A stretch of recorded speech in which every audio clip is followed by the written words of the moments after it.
Olá, vamos falar hoje sobre um tema que repercute muito aí, a questão da estabilidade da empregada gestante, principalmente nos contratos de trabalho de experiência.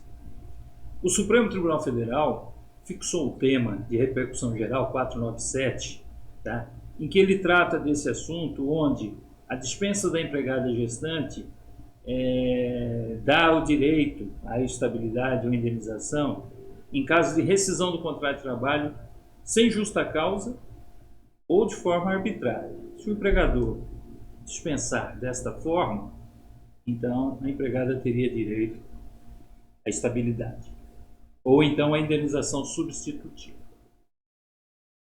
No entanto, recentemente tivemos aqui uma reclamação trabalhista onde a empregada foi contratada a título de experiência por 45 dias, e como ela não passou nesse período de experiência, um período que nós chamamos de títulos e provas, né, onde o empregador poderá saber se a empregada vai se adaptar àquela atividade para a qual foi contratada, ou vice-versa, se a empregada também vai se adaptar aquele novo trabalho que ela se propôs a fazer. Então, por isso nós temos o contrato de experiência.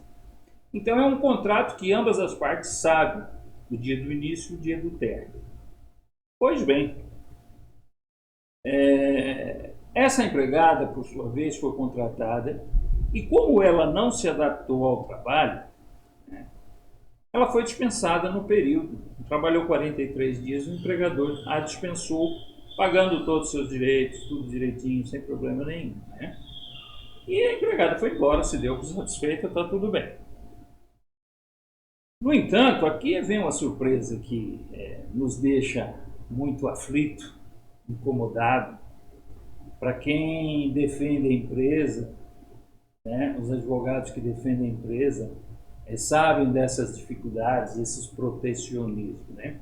A empregada sequer tinha conhecimento da sua gravidez e quando tomou conhecimento da sua gravidez, não retornou à empresa para avisar o empregador: olha, vocês me dispensaram, eu estava grávida naquele momento, preciso da reintegração, ou então vocês vão ter que me indenizar, conforme determina a súmula 244 do TST. O que veio acontecer?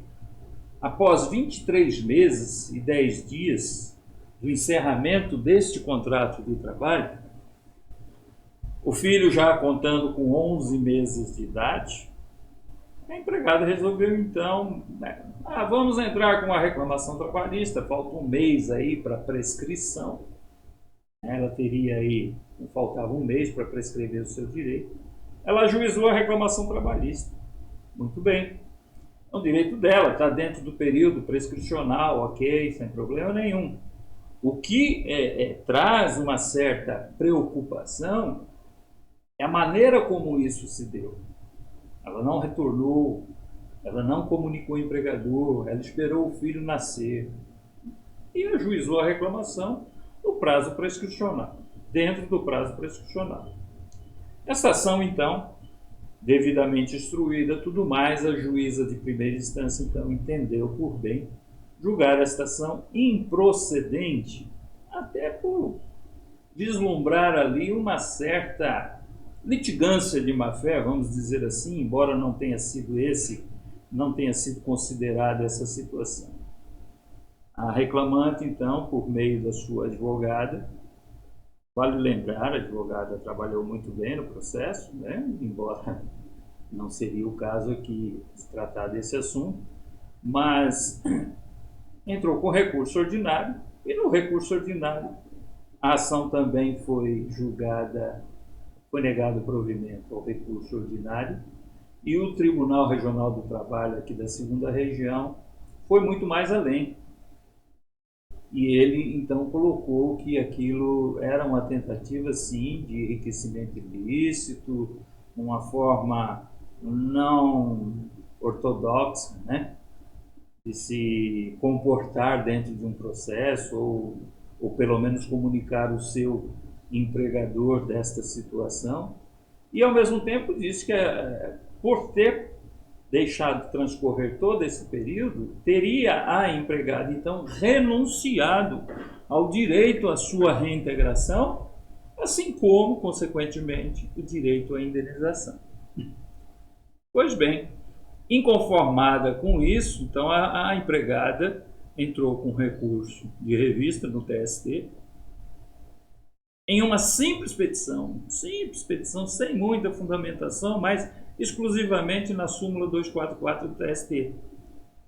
E aí é o que vem a surpresa, né? O TST é maravilhoso nisso, né? Ele não dá o direito como tem que ser dado, com todas as vênias que nós temos e devemos ao Poder Judiciário Trabalhista. Mas, neste caso, errou e errou profundamente. Mesmo assim, deu provimento ao recurso, condenou a empresa a pagar tudo o que era possível, né? E um pouco mais, porque aí a empresa, se valendo do seu direito à ampla defesa, devido processo legal, ao contraditório, interpôs então um recurso extraordinário, da qual, obviamente, foi negado seguimento. Hoje existe um óbice danado para chegar-se ao Supremo Tribunal Federal. Infelizmente, tem óbices demais. Mesmo assim, ela entrou. Negado isso, houve embargos de declaração, e aí é que é o pior, né? A gente começa a assistir às sessões plenárias do TST, tudo quanto é embargos de declaração é multa, e multa máxima, multa de 5% por litigância de má-fé, onde já se viu você querer exercer um direito de defesa, ampla defesa, e ser considerado litigante de má-fé. Me parece que eles não querem julgar mais nada, é só até o TRT e depois não querem julgar mais nada. Muito bem. A empresa, então, inconformada com isso, entrou com um agravo interno e também foi negado. Atualmente, e é aquilo que eu estou dizendo, né? O que se constata é exatamente isso. Todo mundo é litigante de má-fé para o TST. Todo mundo. Basta assistir às sessões plenárias que vocês vão constatar aí o que eu estou dizendo. De qualquer modo, voltando ao tema da repercussão geral 497 do Supremo Tribunal Federal, a interpretação conforme que se dá é que, havendo motivo para a dispensa ou estando empregada na fase de experiência, chegada ao termo deste contrato, a empregada, mesmo que esteja gestante, ela não terá direito à estabilidade prevista no artigo 10, inciso 2º, a linha B do ato das disposições transitórias constitucionais e súmula 244.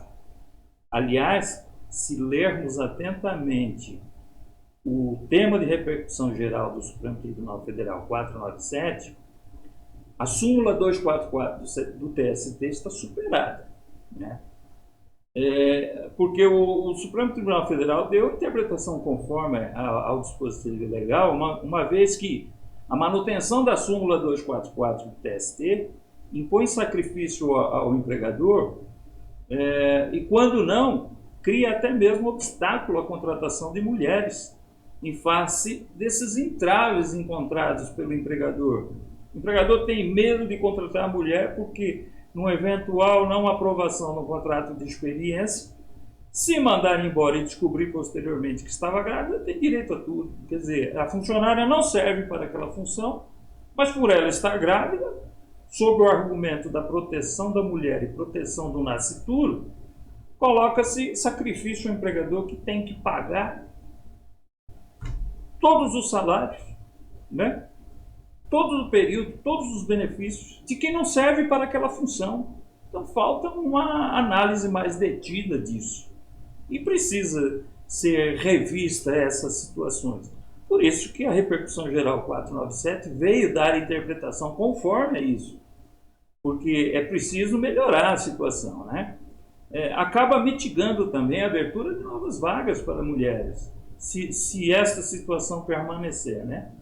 É até compreensível a proteção à mulher e ao nascituro, mas em se tratando de contrato de experiência, não me parece adequado essa interpretação. Contrato de experiência, todos sabem, tem data de início e tem data de término, né? E o que é mais interessante, ao interpor o recurso extraordinário, A empresa verificou que a quarta turma do TST, seguindo o entendimento do Supremo Tribunal Federal, ela trouxe uma ementa aqui até interessante, que eu vou ler para vocês. Estabilidade provisória. Contrato por prazo determinado. Gravidez no curso do contrato por prazo determinado. Súmula 244-3 do TST. Tema 497 da repercussão geral do Supremo Tribunal Federal. Efeito vinculante, ou seja, efeito vinculante. Toda e qualquer decisão em casos semelhantes, o TST é obrigado a acompanhar o entendimento do Supremo Tribunal Federal. Por existir aí um efeito vinculante, eles estão vinculados à tese de repercussão geral 497 do Supremo Tribunal Federal. Então ele diz o seguinte: efeito vinculante e eficácia erga omnes, aplicação obrigatória da tese até a estabilização da coisa julgada. Ou seja, há muita dúvida ainda sobre esse assunto. Mas o TST não segue essa repercussão geral, ele nega todos os recursos possíveis. Assim, então, o que eu vejo é que, sendo um pouco breve aqui, mas vou refletir melhor sobre esse assunto, porque tudo no TST se nega, contrário ao empregador, né? Merece uma maior reflexão sobre a análise desse tema, e sugiro que aqueles que nos assistem aí leia atentamente essa repercussão geral 497, até porque a fala, o voto do ministro Marco Aurélio é muito interessante, né? Em que ele diz que o intérprete não pode superar a lei, pode interpretar, mas não pode se sobrepor a ela. O legislador não previu, não pode o intérprete prever, né? Então, é preciso uma reflexão sobre esse tema para que o empregador também não seja prejudicado e que essas decisões não tenham um cunho de mitigação da geração de novos empregos à mulher. Vamos proteger as mulheres? Claro que sim, não há dúvida disso. Vamos proteger o nascituro? Não há dúvida, isso é inquestionável. O que não pode é, dentro de um contrato de experiência, que é um ato jurídico perfeito e acabado, haver interpretação diversa. Tá? Tem início e tem término? Acabou aquele tempo, acabou, encerra. E é isso o tema 497. Ele diz que o direito à estabilidade e à indenização só se dá em caso de dispensa sem justa causa ou dispensa arbitrária. Fora esses dois itens, essas duas situações, a empregada que esteja com o contrato de experiência e é mandada embora, despedida, lá no término do contrato, que não é dispensa imotivada e nem arbitrária, mas encerramento do contrato de experiência, então há que se falar então em indenização ou reintegração dessa empregada no emprego, principalmente se não se adapta a essa situação ou não se adapta àquele trabalho ao qual se propôs fazer. Ok? Tendo novidades, eu volto a falar e entrar nesse assunto novamente. Uma boa tarde.